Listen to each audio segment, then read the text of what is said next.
Medyo maliit lang siya.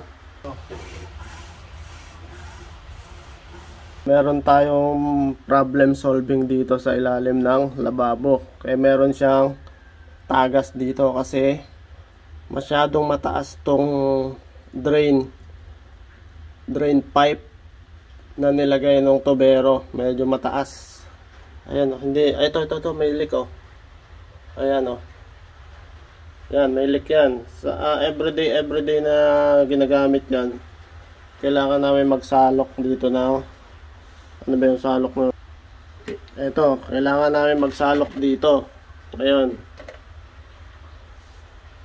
And then katagalan, napupuno, umaapaw dito kasi hindi naka-level lang tong tiles eh. So, yun yung problema. Lagi kaming may floor mat dito, lagi nababasa. Yun yung problema, no? So, ngayon, susolusyonan natin. So, ito, ano to, tipid tips to sa mga, ano, at saka DIY. Do it yourself. So sa mga hindi nakakaalam, siyempre kanina pa ako naghahanap ng lagaring bakal kasi dapat ang magiging ano natin dito, etong tubo na to, napakadami na ng pinagdaanan, pinagdugtong-dugtong na, no? Pati dito may dugtong kung saan. Ito na lang yung kapraso na wala pang nakikita natin, no? Ayan. Pwede rin naman medyo malaki, kaya lang medyo matagal din yun. Ito maliit, at least matalas, no? Nilagyan ko siya ng dalawang kapitan, hawakan, kasi masakit sa kamay yan eh. Ayan, parang magsisiso, parang hila batak, nilagyan ko yan ng lock. Tapos ayun na siya oh. Ayan, nandun na siya sa likod. Medyo naka 1/4 na siguro ako. Naisipan kong mag-video.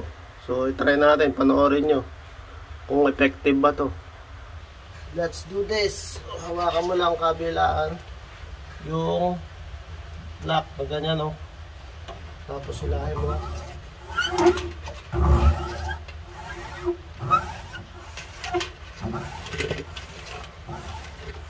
Oh, hila.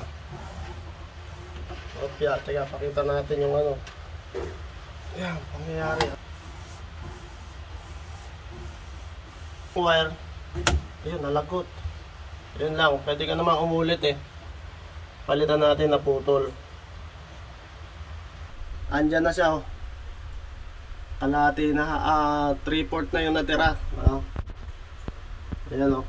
Itong wire na to, nakita ko lang to doon sa kahon. And ito, gagawa na ulit tayo ng pangalawang. Ingatan natin yung mga dulo. Kailangan i-bend mo lang para hindi makatusok sa mata. Delikado yan, baka ma-one time tayo. Dangerous. Pwede rin kayong gumamit ng kwerdas ng gitara o ano pa mang alambre. Gamit natin na alambre. Mahuna, luma na to eh. Pero ayan, malapit na.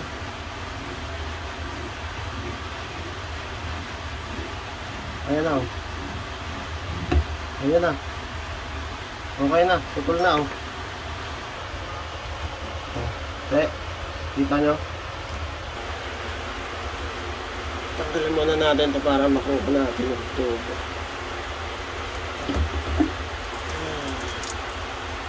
Tubig. So meron tayo ditong hasain natin to.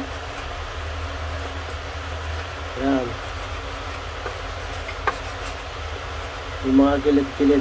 Kasi ito, iinitin natin to, palalakihin natin, palalambutin at isasalpak natin dito.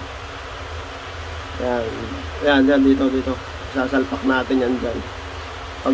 Pagdudugtungin uli natin siya. So yung pag sinalpak mo na siya, yan na yung magiging clearance ng ibababa niya. So at least 1 cm, kung mababa na siya, okay na yan.